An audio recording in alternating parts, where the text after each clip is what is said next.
arkadaşlar, örgü kanalıma hoş geldiniz.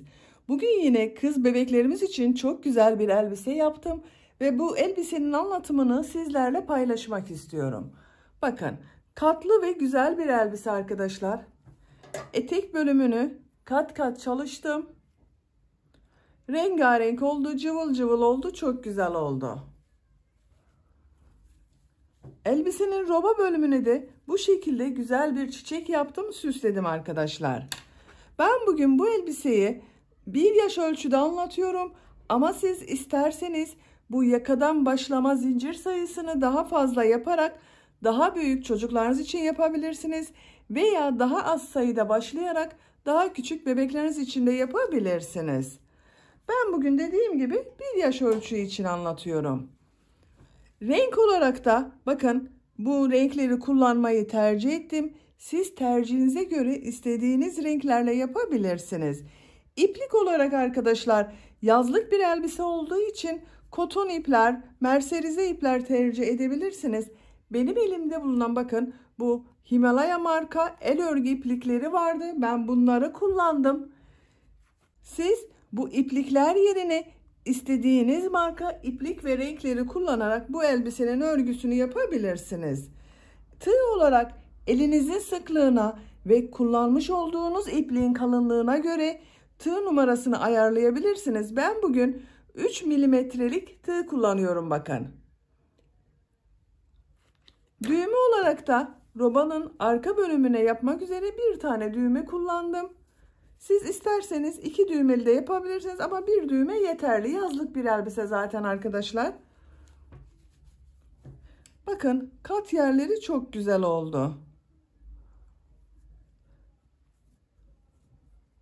Ben bugün 1 yaş ölçü için anlattım. Bu büyüklükte oldu. Siz daha büyük çocuklar için yapıyorsanız benim bu yaptığım sıra sayısını ben her trabzan sayısıyla 2'şer sıra yaptım. Siz 3'er sıra yaparsınız.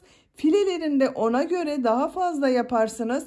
Bu da 2, 3, 4 yaşa kadar olacak elbise olur arkadaşlar. Elbise ile birlikte kullanılmak için de bu şekilde güzel bir short kilot yaptım. Bakın arkadaşlar çok kolay. Örgüsü çok kolay. Bir akşam oturup bitirebileceğiniz güzel bir örgü yaptım. Bunu da bu elbisenin altında kullanabiliriz bakın. Ben beyaz renk ile yaptım. Siz isterseniz diğer kullandığınız renkler ile de bu örgüyü yapabilirsiniz. Çok güzel bir takım yapabilirsiniz. Ölçülerini de söylüyorum size. Kol altının buradan genişliğini ölçüyorum. 24 santimetre. Yüksekliğini ölçüyorum. Kol altının buradan etek ucuna kadar olan yüksekliğini ölçüyorum. 26 santimetre. Omuzdan itibaren tam yüksekliğini ölçüyorum. 37 santimetre. Dediğim gibi bu da 1 yaş için güzel bir ölçü oldu. Bu süslemeyi arkadaşlar siz yapmasanız da olur. Sade de kullanabilirsiniz. Ama benim gibi bu çiçekten yapmak isterseniz ben bu çiçeğin anlatımını YouTube kanalıma yükledim. YouTube linkini izlediğiniz bu videonun açıklama bölümüne ekliyorum. Siz de bu çiçekten yapmak isterseniz arkadaşlar izlediğiniz bu videonun açıklama bölümünde bulunan tığ işi çiçek linkinin üzerine tıklarsanız bu çiçekten yapabilirsiniz. Veya kendinize göre başka bir çiçekte yapabilirsiniz arkadaşlar. Elbise ile kullanılmak için bu şekilde bir kilot yapmak isterseniz de bunun YouTube linkini de ben YouTube kanalıma yükledim. Sizler için bu videonun açıklama bölümüne ekliyorum. İzlediğiniz bu videonun açıklama bölümünde bulunan link üzerine tıklarsanız bundan da yapabilirsiniz. Birlikte kullanabilirsiniz arkadaşlar. İpimizi, tığımızı hazırlayalım. Hep birlikte bu kolay ve güzel elbisemizin örgüsüne başlayalım. Örgü kanalıma abone değilseniz abone olmayı unutmayın lütfen. Örgü kanalıma abone olmak ücretsiz arkadaşlar. Örgü kanalıma ücretsiz abone olup orada bulunan zil şeklinde dokunarak açık konuma getirirseniz kanalıma video yüklediğim zaman ilk önce size bildirim gelecek. Örgülerimden herkesten önce sizin haberiniz olacaktır. Beğeni ve yorumlarınızla videolarımın altına yaparsanız çok sevinirim arkadaşlar. Örgü kanalımın devamlılığı için sizlerden gelen beğeni ve yorumlar çok önemli. Örgü kanalıma ücretsiz abone olup beğeni ve yorumlarını da yaparak destek olan bütün arkadaşlara çok teşekkür ederim. Hepinize kolay gelsin, iyi izlemeler.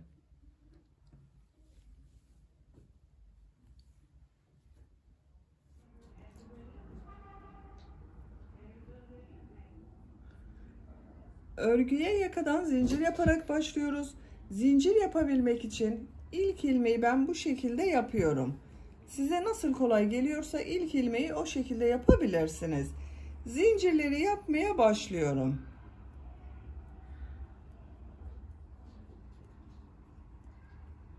...75 zincir yaptım. Benim yapacağım ölçü için bu yeterli bir sayı arkadaşlar. Çok sıkı olmayan zincirler yaptım, bakın gördüğünüz gibi. Şimdiki sırada bu zincirlerin üzerine trabzanlar yapacağız. Çok sıkı olmazsa daha güzel olacaktır. 75 zincirin kaç santimetre olduğunu da ölçüyorum.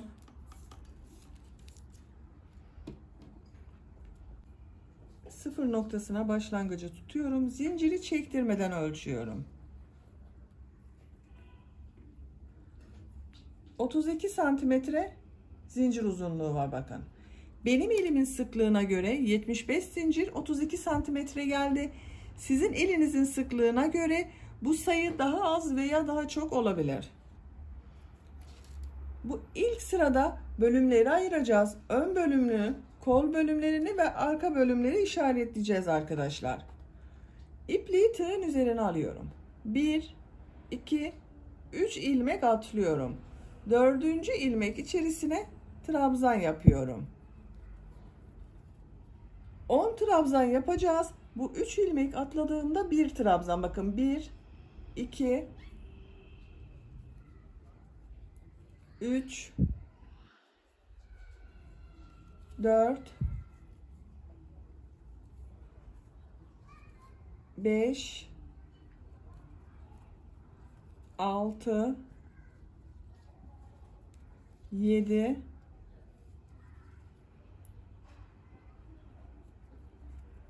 8, 9, 10. 10 trabzanı yaptım. Bu 3 ilmek atladığımda bir trabzan oluyor. 1, 2, 3, 4, 5, 6, 7, 8, 9, 10. Burası elbisenin arka bölümü olacak. 2 zincir yapıyorum. Tığın üzerine iplik alıyorum. Aynı ilmek içerisine kol bölümü için ilk trabzanı yapıyorum. Kol bölümü için de 18 trabzan yapıyorum. 1 yaptım. 2, 3, 4, 5,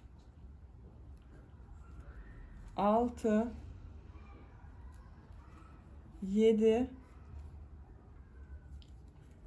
8, 9, 10, 11, 12, 13, 14, 15, 16, 17, 18. Kol bölümü için buraya 18 trabzanı yaptım. 2 zincir yapıyorum. Ön bölümün trabzanlarını yapacağız arkadaşlar. Ön bölümün ilk trabzanını bu ilmek içerisine yapıyorum. Ön bölüme de 20 trabzan yapacağız. Arka bölümü kaç trabzan yaptıysanız ön bölüm arka bölümün 2 katı olacak. Aynı ilmek içerisine ön bölüm için ilk trabzanı yapıyorum. 20 tane trabzan yapıyorum buraya zincirler üzerine.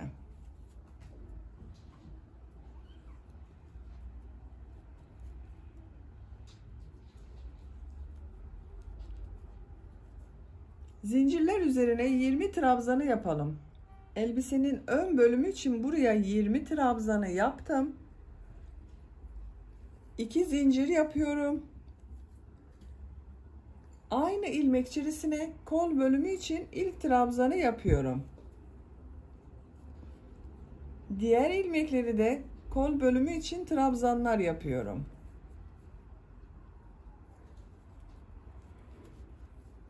Zincirler üzerine birer defa trabzan yapıyorum. Bu kol bölümünde 18 trabzan yaptım. Bu kol içinde 18 trabzanı yapalım. Diğer kol bölümü içinde 18 trabzanı buraya yaptım. 2 zincir yapıyorum. Diğer arka bölüm için aynı ilmeğe ilk trabzanı yapıyorum. Diğer ilmekleri de trabzan yaparak devam ediyorum.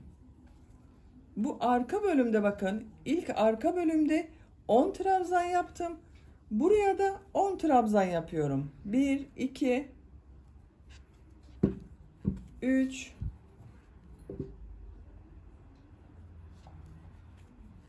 4 5 6 7 8 9 son trabzanı yapıyorum. 10. Bu arka bölüm için de 10 trabzanı buraya yaptım. Şeklini görelim. Arka bölümler için 10 trabzan yaptık her iki tarafa. Kol bölümleri için 18 trabzan yaptım. Ön bölüm için de 20 trabzan yaptım buraya. Görüntü olarak böyle oldu arkadaşlar. İkinci sıradayız.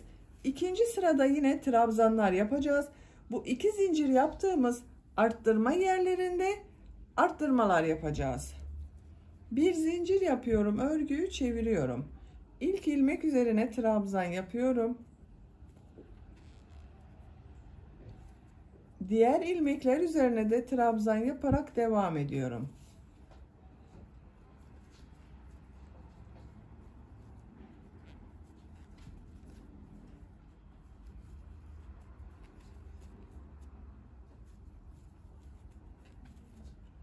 Arttırma yapacağımız bakın iki zincir yaptığım yere geldim. Buraya bir trabzan, iki zincir, bir trabzan yapıyorum.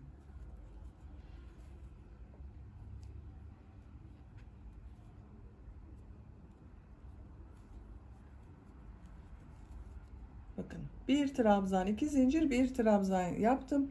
Diğer ilmekler üzerine trabzanlar yaparak devam ediyorum.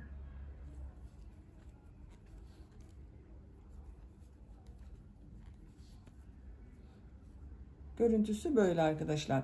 Bu arttırma yapacağımız yere kadar devam edelim. Kol bölümünde bulunan ilmekler üzerine trabzanları yaparak arttırma yapacağım iki zincire geldim. İki zincirin üzerine bir trabzan, iki zincir, bir trabzan yapıyorum.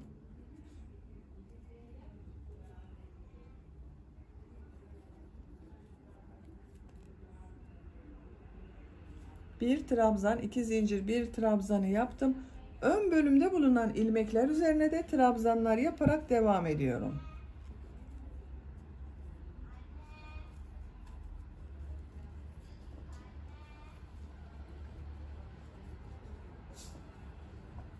Arttırma yapacağımız buraya kadar devam edelim. Arttırma yapacağımız yere kadar trabzanları yaptım. Görüntü olarak böyle arkadaşlar. Bu arttırma yerine de bir trabzan, iki zincir, bir trabzan yapıyorum.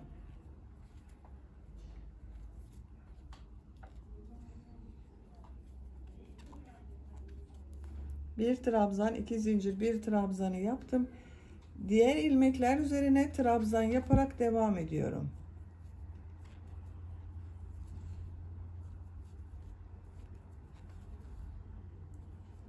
Arttırma yapacağımız buraya kadar devam edelim. Arttırma yapacağım 2 zincirli yere kadar trabzanları yaptım. Bu arttırma yerine de bir trabzan, 2 zincir, bir trabzan yapıyorum.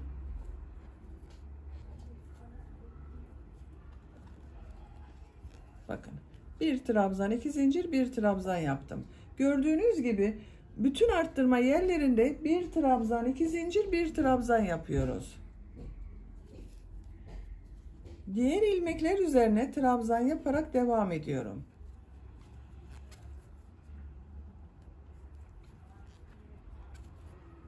Bakın, sıra sonunda 3 ilmek atlayarak yaptığım bir trabzan vardı. Bunu son zincirin üzerine tığ takıyorum. Buradan trabzan yapıyorum. Burada da 11 trabzan oldu bakın. 2, 4, 6, 8, 10, 11. Bir alt sırada 10 trabzan vardı. Arttırma yaptık, 11 oldu. Robanın şeklini görelim. Bakın, ikinci sırayı da tamamladık. 4 yerde arttırmalar yaptık. Arttırmaları bir trabzan, 2 zincir, bir trabzan şeklinde yaptık buralarda. Üçüncü sıradayız. Üçüncü sırada yine trabzan sırası yapacağız. Arttırma yerlerinde de bir trabzan, 2 zincir, bir trabzan yapacağız. Bir zincir yapıyorum, örgüyü çeviriyorum. İlk ilmek üzerine trabzan yapıyorum. Diğer ilmekler üzerine de trabzan yaparak devam ediyorum. Arttırma yapacağımız buraya kadar devam edelim. Arttırma yapacağımız 2 zincire kadar trabzanları yaptım. Bu zincir üzerine bir trabzan, 2 zincir, bir trabzan yapıyorum.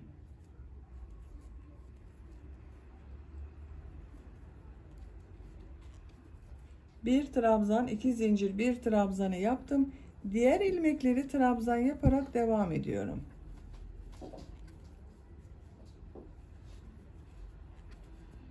Bakın. Arttırma yerlerinde bir trabzan, 2 zincir, bir trabzan yapıyoruz. Trabzanlar yaparak devam edelim. Bu arttırma yerinde, bu arttırma yerinde, bu arttırma yerinde de bir trabzan, 2 zincir, bir trabzan yaparak sıra sonuna kadar tamamlayalım. Sıra sonuna kadar tamamladım arkadaşlar.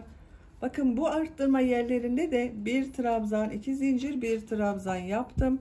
Diğer ilmeklere birer defa trabzan yaptım. Üçüncü sırayı tamamladık. Bakın, görüntü olarak böyle. Şöyle katlıyorum. Elbisenin ön bölümü burası oluyor.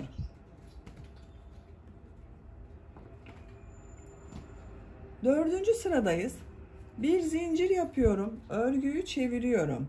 İlk ilmek üzerine trabzan yapıyorum.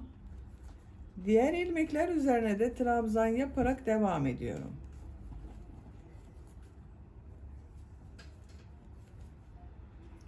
Buraya kadar devam edelim. Trabzanları yaparak arttırma yapacağım yere kadar tamamladım. Buraya bir trabzan, 2 zincir, bir trabzan yapıyorum. 2 zincir yapıyorum. Bir trabzan yapıyorum. Diğer ilmeklere de trabzan yaparak devam ediyorum.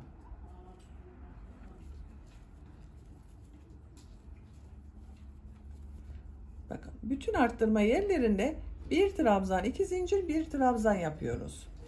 Diğer ilmekler üzerine de birer defa trabzan yapıyoruz. Robanın örgüsü bu 4 noktadan düzenli arttırmalar yaparak devam edecek. Yapacak olduğunuz bebeğinizin büyüklüğüne göre bu 4 noktadan bir trabzan, 2 zincir, bir trabzan şeklinde arttırmalar yapalım. Diğer ilmekleri de birer defa trabzan yapalım. Tamamlayarak gelelim arkadaşlar. Robanın örgüsünü arttırmalar yaparak 9 sıra olarak tamamladım. Sayıyorum: 1, 2, 3, 4, 5, 6, 7, 8, 9. Görüntü olarak da böyle oldu arkadaşlar.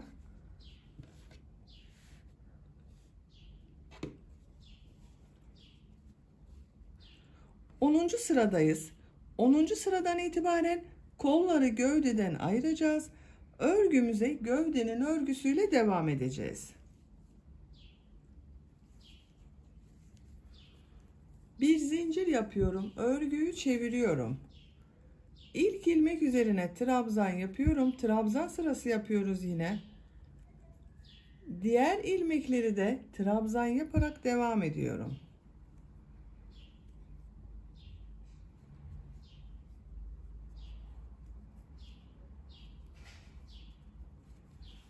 Arttırma yapacağımız buraya kadar devam edelim. Arttırma yapacağımız yere kadar trabzanlar yaparak tamamladım. Arttırma yerine bu sırada 2 trabzan yapıyorum. 1 2 3 zincir yapıyorum. İpliği tığ üzerine alıyorum. Kolda bulunan bütün ilmekleri atlıyorum. Bu arttırma yerine de 2 trabzan yapıyorum. Bu 3 zinciri çok sıkı yapmayalım. Bir sonraki sırada bu zincirler üzerine trabzan yapacağız. Kol altını buraya yaptık bakın arkadaşlar. Arttırma yerine 2 trabzanı yaptım. Diğer ilmeklere de trabzan yaparak devam ediyorum. Bu arttırma yerine kadar devam edelim. Trabzanlar yaparak diğer arttırma yapacağımız yere kadar tamamladım. Görüntü olarak böyle görünüyor.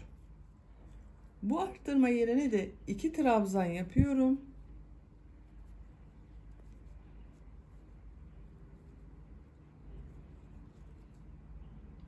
Üç zincir yapıyorum. İpliği tığ üzerine alıyorum. Kolda bulunan bütün ilmekleri atlıyorum. Arttırma yerine 2 trabzan yapıyorum.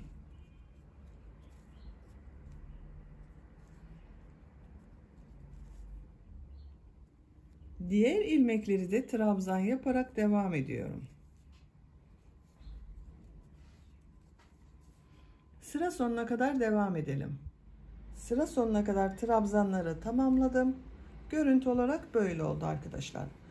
10. sırada kolları gövdeden ayırdık. Bakın kol altında da bu şekilde bir görüntü elde ettik. 3'er zincir yaptık kol altında.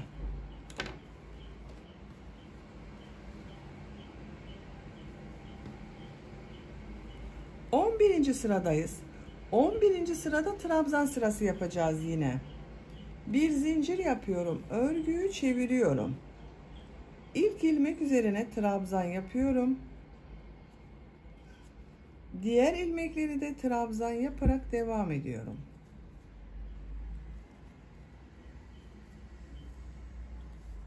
Kol altını yapacağımız bu 3 zincire kadar devam edelim. Trabzanlar yaparak kol altında yaptığım 3 zincire geldim. Bu zincirler üzerine de her zincir üzerine 2 trabzan yapıyorum, arttırma yapıyorum. İlk zincir üzerine 2 trabzan yapıyorum.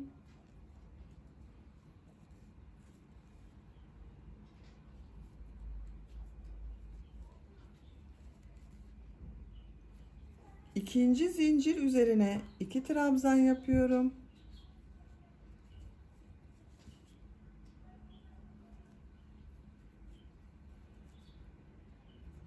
Üçüncü zincir üzerine de 2 trabzan yapıyorum.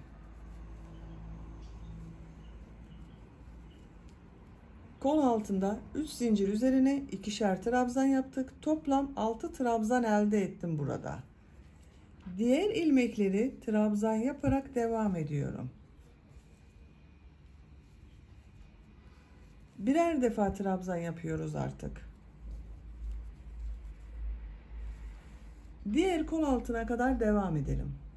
Diğer kol altına kadar trabzanlar yaparak tamamladım. Burada bulunan 3 zincir üzerine de 2'şer defa trabzan yapıyorum. İlk zincirin üzerine 2 trabzan yapıyorum.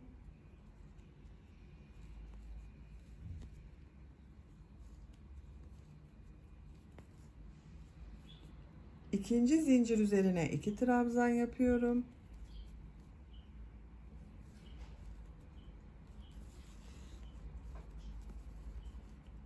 Üçüncü zincir üzerine de 2 trabzan yapıyorum.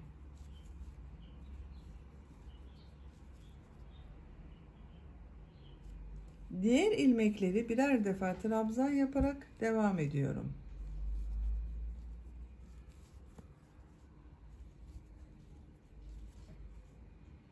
Sıra sonuna kadar devam edelim. Sıra sonuna kadar trabzanları tamamladım. Sıra sonunda gövdeyi birleştireceğiz arkadaşlar. Bakın bu son ilmek ile sıra başında yaptığım ilmeği ilmek kaydırması yaparak birleştiriyorum. İlk ilmeğe tığ takıyorum. İlmek alıp içerisinden çektim. Tığın üzerinde bulunan ilmekten de çektim. Bakın. Birleştirdik. Artık örgüyü tek parça olarak devam edeceğiz. Görüntü olarak böyle.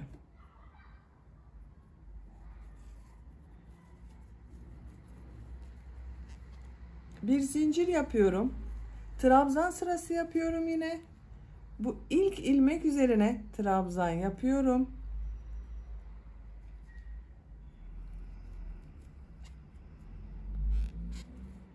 Diğer ilmekleri de trabzan yaparak devam ediyorum. Her ilmeğe bir trabzan yapıyorum.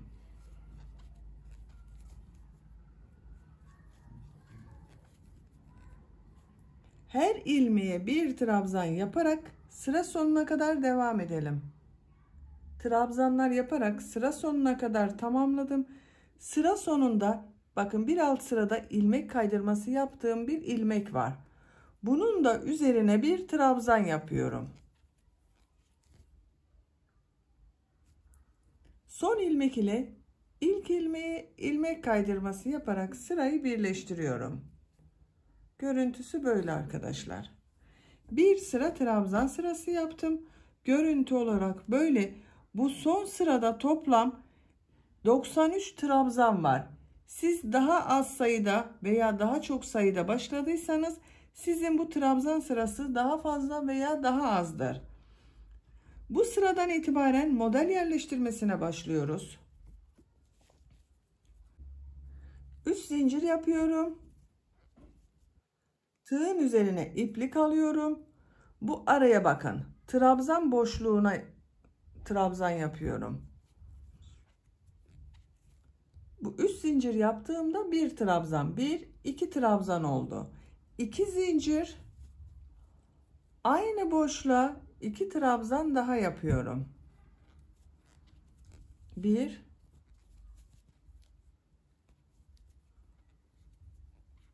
2. Tığın üzerine iplik alıyorum. 1 2 3 trabzanı atlıyorum. Bu arada bulunan boşluğa 2 trabzan, 2 zincir, 2 trabzan yapıyorum.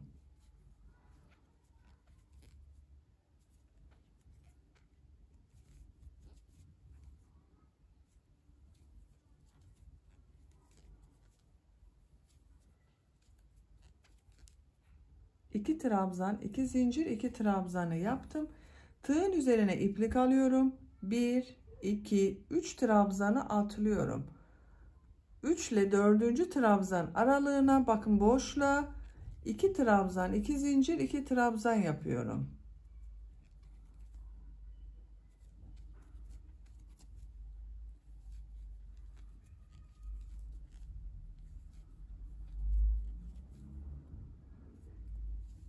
Modellerimiz böyle.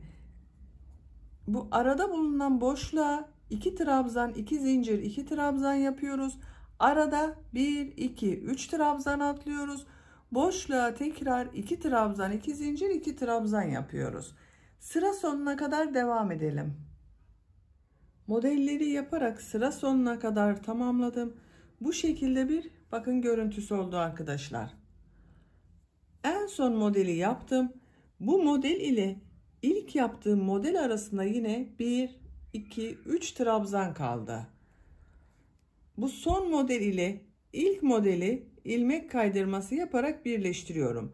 3 zincir yaparak bir trabzan yapmıştım. Bunun bakın 3. zincir üzerine tığ takıyorum. İlmek aldım, çektim. Tığ üzerinde bulunan ilmekten de çektim. Benim bu son sırada 93 trabzan vardı.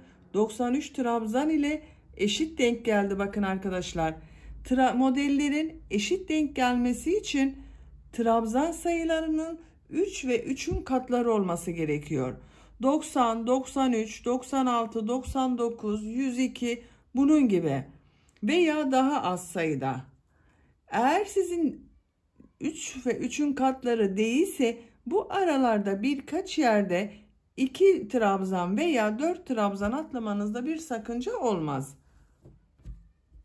Bir sıraya kaç model yaptığımı sayıyorum. 2, 4, 6, 8, 10, 12, 14, 16, 18, 20, 22, 24, 26, 28, 30, 31 model oldu bir sırada arkadaşlar. Görüntüsünü şöyle görelim.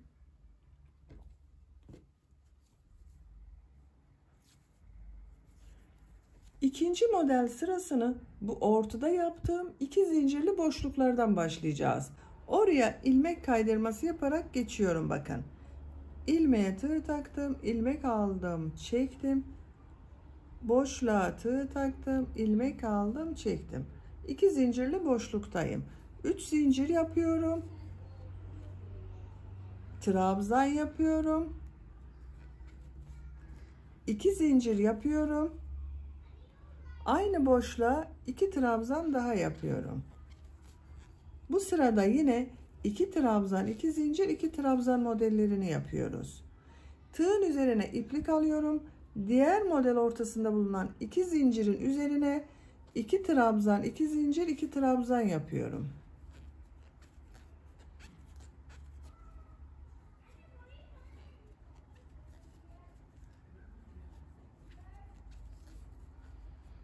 Tığın üzerine iplik alıyorum. Diğer modele de 2 trabzan, 2 zincir, 2 trabzan yapıyorum. Bu şekilde. Modelleri yaparak sıra sonuna kadar devam edelim. İkinci sırada da modelleri yaparak sıra sonuna kadar tamamladım. Son model ile ilk modeli ilmek kaydırması yaparak sırayı birleştiriyorum. Burada yaptığım 3 zincirin 3. zincir üzerine tığ takıyorum. İlmek aldım, çektim. Tığın üzerinde bulunan ilmekten de çektim. Görüntüsü böyle oldu bakın. 3. sıra modellerdeyiz.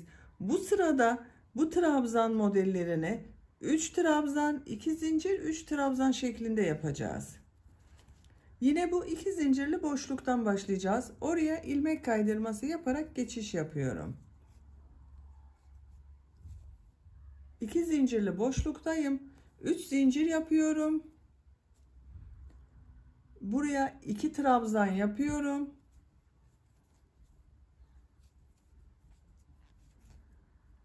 Bir, iki, 3 trabzan oldu. 2 zincir, 3 trabzan yapıyorum. 1, 2, 3. 3 trabzan, 2 zincir, 3 trabzan. Diğer model ortasına da 3 trabzan, 2 zincir, 3 trabzan yapıyorum.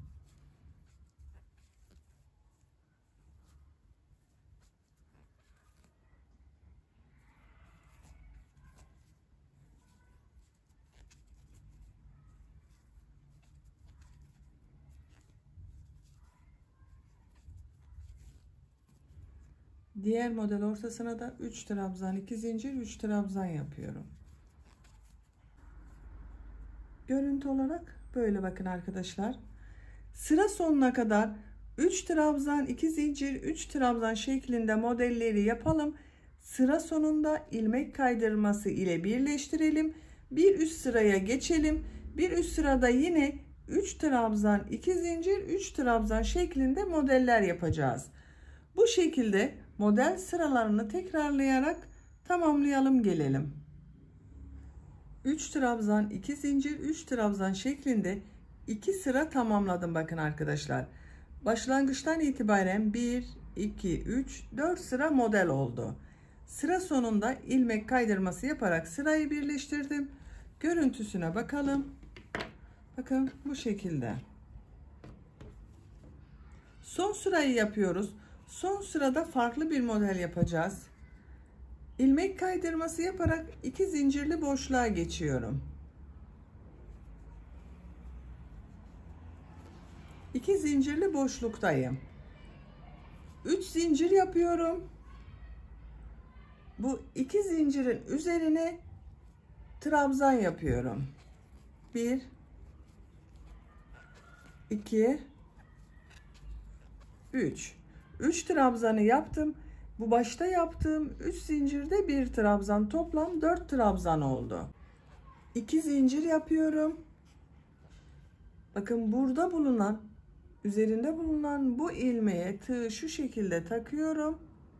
Sık iğne yapıyorum. Burada bir pıtırcık elde ettim. Tığın üzerine iplik alıyorum.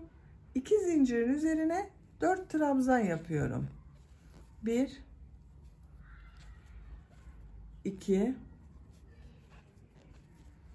3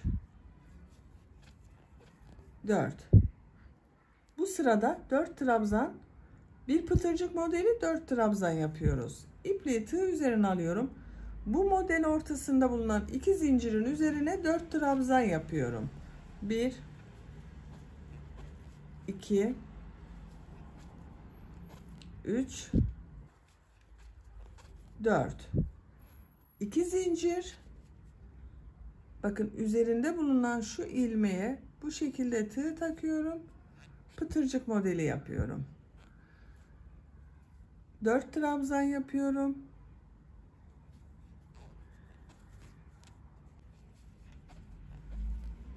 2 3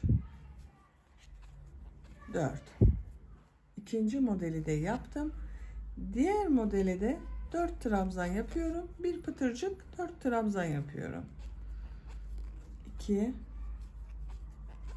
3 4 trabzanı yaptım. 2 zincir. Bakın bu pıtırcık modelini, bu en üstte bulunan bir ilmek var. Buna tığ takıyorum. Sık iğne şeklinde pıtırcık modeli yapıyorum. 2 zincirin üzerine 4 trabzan yapıyorum.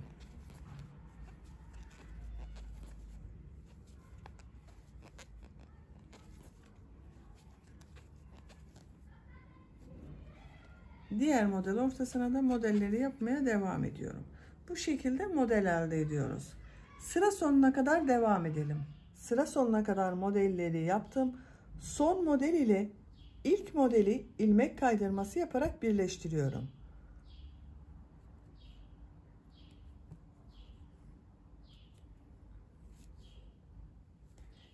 İpliği kesiyorum arkadaşlar.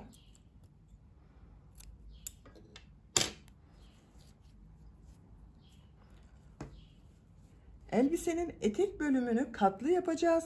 Bir katını ben bitirdim. İkinci katı farklı renk ile yapacağız. İkinci katı yapabilmek için bu eteğin iç bölümünden file örgüleri yapacağız. Beyaz renk ile yapıyorum yine.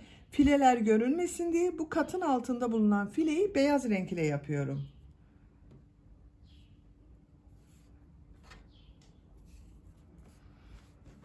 Görüntüsünü şöyle görelim. Bakın. Bu şekilde oldu. File örgüsünü, bu modelleri başladığımız sıra vardı. Bu sıralardan fileleri yaparak başlıyoruz. Tam bu noktadan bakın. Şuradan 2 trabzan arasında bulunan boşluktan ipliğin ucunu bir defa bağlıyorum.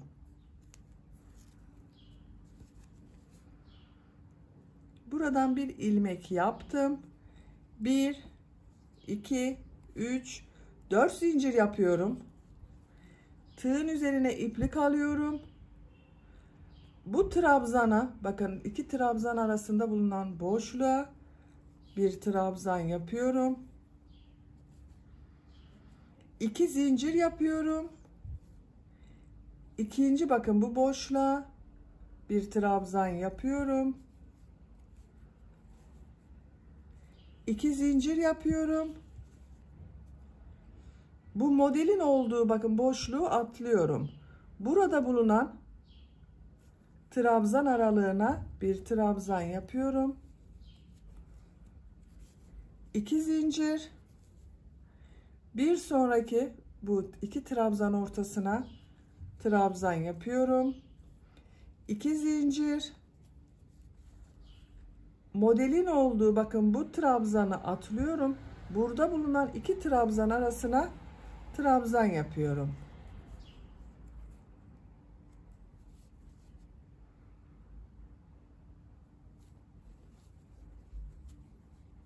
Elimi takip ederek yaparsanız daha kolay anlaşılır.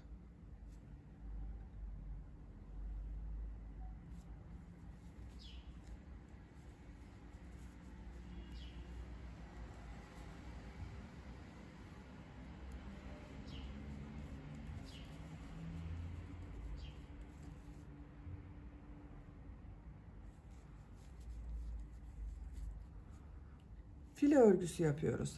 Sıra sonuna kadar devam edelim. File örgülerini yaparak sıra sonuna kadar tamamladım. Sıra sonunda yine 2 zincir yapıyorum. Bu ilk yaptığım 4 zincir vardı. Bunun 1 2 zincir atlıyorum. 3. zincire ilmek kaydırması yaparak sırayı birleştiriyorum. Bakın. Burada da bir file oluştu arkadaşlar. İlk sıra file çalışmasını yaptık. Filede ikinci sıradayız. 1 2 3 4 zincir yapıyorum. Tığın üzerine iplik alıyorum. Bu ilk trabzanın üzerine trabzan yapıyorum. 2 zincir yapıyorum. Trabzan üzerine trabzan yapıyorum. 2 zincir yapıyorum. Trabzan üzerine trabzan yapıyorum. 2 zincir. Trabzan üzerine trabzan yapıyorum. 2 zincir. Trabzan üzerine trabzan yapıyorum. Bu sırada 2 zincir, 1 trabzan şeklinde sıra sonuna kadar devam edelim. Sıra sonunda yine ilmek kaydırması yaparak sırayı birleştirelim. Bir sonraki sıraya başlayalım. Bu şekilde file örgülerine devam edelim. Siz bu elbiseyi daha büyük bebekler için yapıyorsanız, ben bu model sırasını bakın 2 4 sıra yaptım. 5. sırada uç bölümlerini yaptım. Siz bunu 2 sıra değil 3 sıra, 2 trabzan, 2 zincir, 2 trabzan, 3 sırada 3 trabzan, 2 zincir, 3 trabzan şeklinde yapıp 6 sıra yaparsınız. 7. sırada bu modeli yaparsınız. File uzunluğu da yapacak olduğunuz modele göre daha uzun olacaktır. Etek örgüsü uzun olacaktır arkadaşlar. Benim yaptığım ölçüde yapıyorsanız benimle aynı yapabilirsiniz. File örgülerini devam ederek tamamlayalım. 6 sıra file örgüsü yaptım. En son sırada bakın sıra birleştirmesini yaptım. İpliği kesiyorum.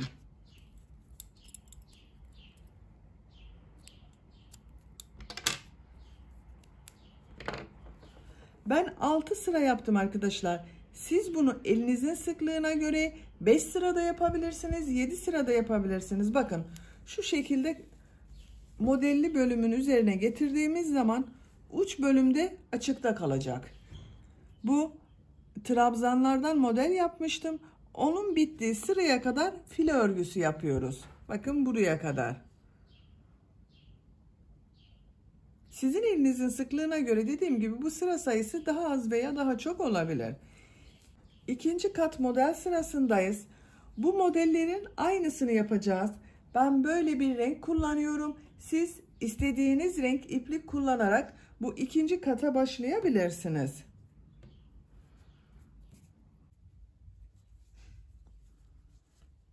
Modeli nereden başlayacağıma bakıyorum.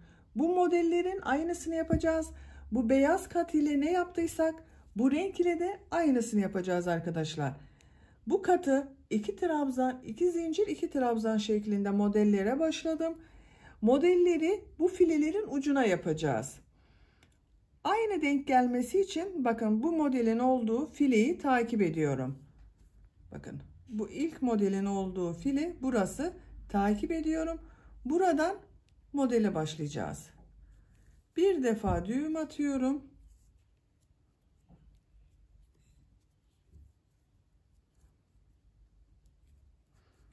Buradan bir ilmek yapıyorum. 3 zincir yapıyorum. 1 2 3 bir trabzan yapıyorum. 2 zincir. Aynı kafesin içerisine 2 trabzan yapıyorum. 1 2 ipliği tığ üzerine alıyorum. Bir kafes atlıyorum. İkinci kafes içine 2 trabzan, 2 zincir, 2 trabzan yapıyorum.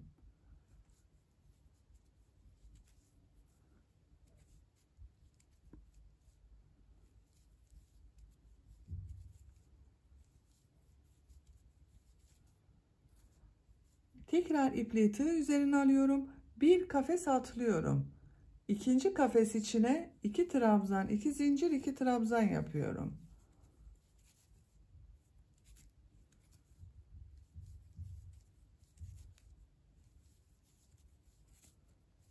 Bakın bu şekilde model yerleştirmesini yapıyoruz. Modeller de bu bir üst katta yaptığımız modellerin aynı sırasına denk geliyor. Bakın bu model sırasını takip ediyorum. Bu model var. Bu model sırasını takip ediyorum. Bu model var. Arada birer kafes atlıyoruz. Elbisenin etek örgüsü bu şekilde devam edecek. Bu renk ile bu yaptığımız kat modelinin aynısını yapalım. Daha sonra bu renk ile file örgüsü yapalım. Yapacak olduğumuz diğer renk modele başlayalım. Bu şekilde elbisenin örgüsünü istediğimiz ölçüye kadar tamamlayalım. Elbisenin etek bölümünün katlarını ben tamamladım. Son katı da bu yeşil renk ile yaptım.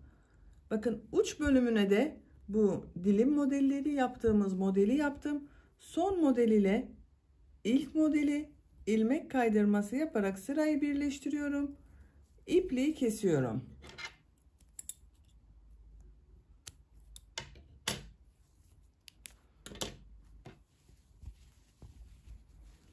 Bakın arkadaşlar.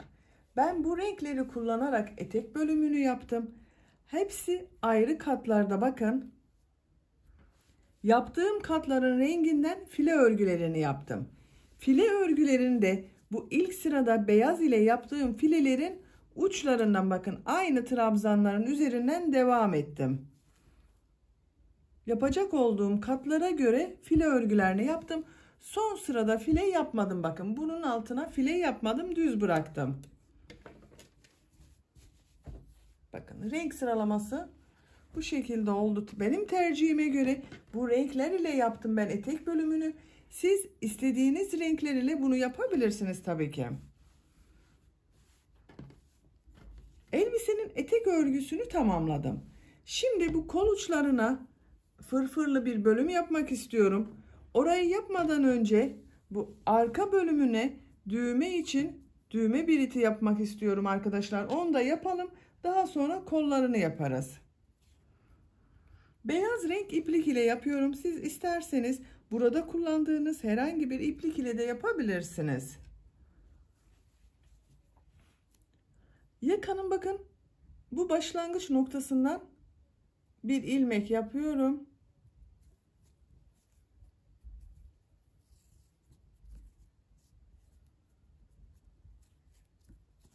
Bir zincir yaptım, sağlamlaştırdım.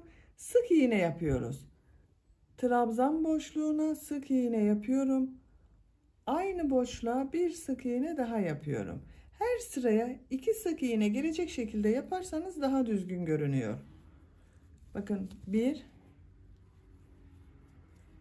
2. Bakın bu trabzan sıralarına ikişer defa sık iğne yapıyorum. 1 2 1 2. Sık iğneler yaparak bu birleştirme yaptığımız yere kadar devam edelim. Sık iğneler yaparak birleştirme yaptığım yere kadar tamamladım. Diğer tarafı da sık iğneler yaparak devam edeceğiz. Oraya geçmek için Bu birleşim yaptığım ilmeğe bir ilmek kaydırması yapıyorum. Düzgün görünsün diye yaptım bunu arkadaşlar. Sık iğneler yapmaya devam ediyorum.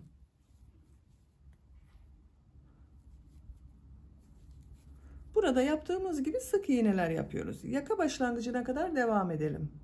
Sık iğneler yaparak buraya kadar tamamladım. Görüntüsü bakın bu şekilde. Buraya düğme için düğme biriti yapıyorum. Düğme biritini yapmak için de 5 zincir yapıyorum. 1 2 3 4 5. Aynı ilmeğe sık iğne yapıyorum. Bakın düğme biritini yaptım. Bu düğme biriti buraya dikecek olduğunuz düğmenin büyüklüğüne göre 6 zincir yapabilirsiniz, 7 zincir yapabilirsiniz, 5 zincir yapabilirsiniz. Sık iğneler yaparak devam ediyorum. Bakın son ilmeği de sık iğne yaptım. Boyunun çevresinde de bir sıra sık iğne yapıyorum. İlmeklere birer defa sık iğne yapıyorum.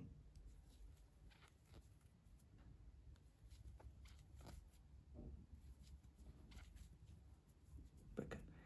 Boyunun çevresinde sık iğneler yaparak başlangıç yaptığımız buraya kadar devam edelim.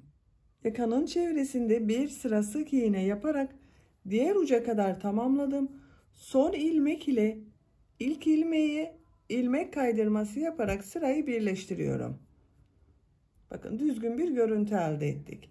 İpliği kesiyorum.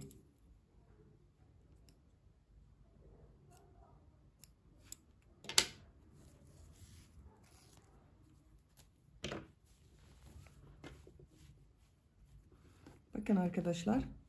Buraya düğme biriti yaptık. Karşısına düğme dikeceğiz. Bu şekilde kullanacağız. Ön bölümün görüntüsü de böyle oldu. Gayet düzgün oldu yakası. Şimdi kollarına da fırfır bölümü yapmak istiyorum. Siz isterseniz elbiseyi bu şekilde bırakabilirsiniz. Kol altından başlıyorum. Kol altında bakın ortada bulunan ilmekten bir ilmek yapıyorum. Bir defa bağlıyorum. Buradan bir ilmek oluşturuyorum. Bir zincir yapıyorum. Bu ilmek içine 2 trabzan yapıyorum. 1 2 tığın üzerine 2 defa iplik doluyorum. Bu ilmek içine üçlü trabzan yapıyorum bakın. 1 2 defa iplik doluyorum. 2 2 defa iplik doluyorum. 3 defa üçlü trabzan yaptım. Bir ilmek içine 2 defa iplik doluyorum. Bu ilmek içine de 3 tane üçlü trabzan yapıyorum. 1 2 3 defa da çıkarıyorum bakın.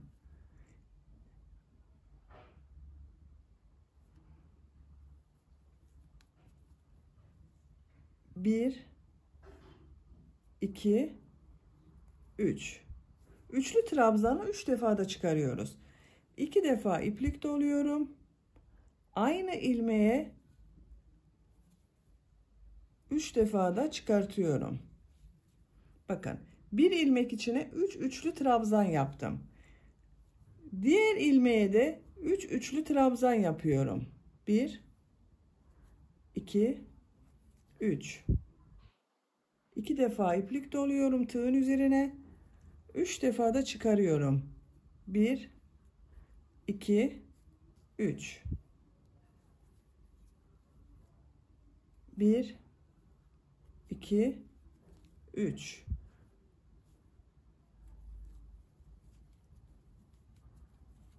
Bakın bu şekilde fırfır bölümleri elde ediyoruz arkadaşlar. Her ilmeğe 3 tane üçlü trabzan yaparak sıra sonuna kadar devam edelim. Bu kolun örgüsünü bitirelim. Diğer kolun örgüsünü de aynı şekilde fırfır bölümleri yaparak tamamlayalım. Elbisenin kol ucuna yaptığım fırfırları sıra sonuna kadar tamamladım. Sıra sonunda ilmek kaydırması yaparak birleştirdim. Görüntü olarak bakın böyle oldu arkadaşlar.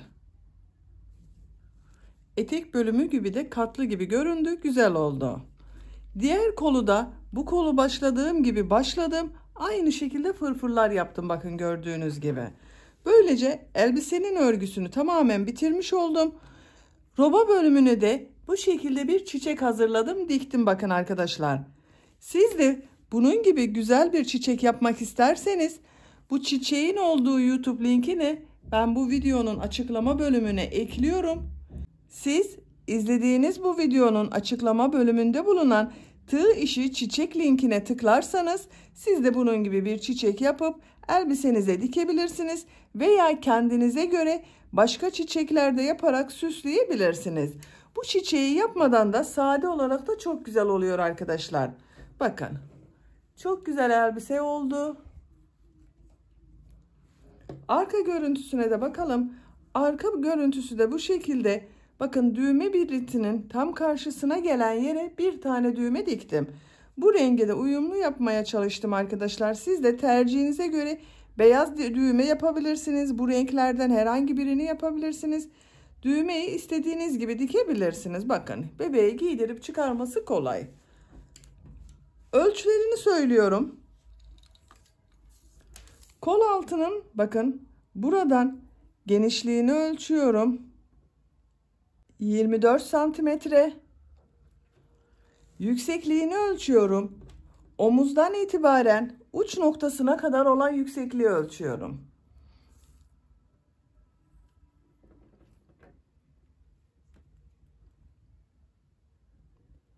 ...37 santimetre. Kol altından etek ucuna kadar olan yüksekliği ölçüyorum. 26 santimetre. Bu da 1 yaş bebek için güzel bir ölçü oldu. Çok şirin ve çok güzel bir elbise oldu bakın arkadaşlar. Örgü anlatımızın sonuna geldik. Beni dinlediğiniz ve izlediğiniz için hepinize çok teşekkür ederim. Örgü kanalıma abone değilseniz abone olmayı unutmayın lütfen. Örgü kanalıma abone olmak ücretsiz arkadaşlar. Örgü kanalıma ücretsiz abone olup orada bulunan zil şeklinde dokunarak açık konuma getirirseniz kanalıma video yüklediğim zaman ilk önce size bildirim gelecek. Örgülerimden herkesten önce sizin haberiniz olacaktır. Videolarıma beğeni ve yorumlarınızı da yaparsanız çok sevinirim arkadaşlar. Örgü kanalımın devamlılığı için sizlerden gelecek olan beğeni ve yorumlar çok önemli. Örgü kanalıma ücretsiz abone olup beğeni ve yorumlarını da yapan bütün arkadaşlara çok teşekkür ederim. Sizlerle yeni örgülerde görüşmek dileğiyle. Hoşça kalın, sevgiyle kalın.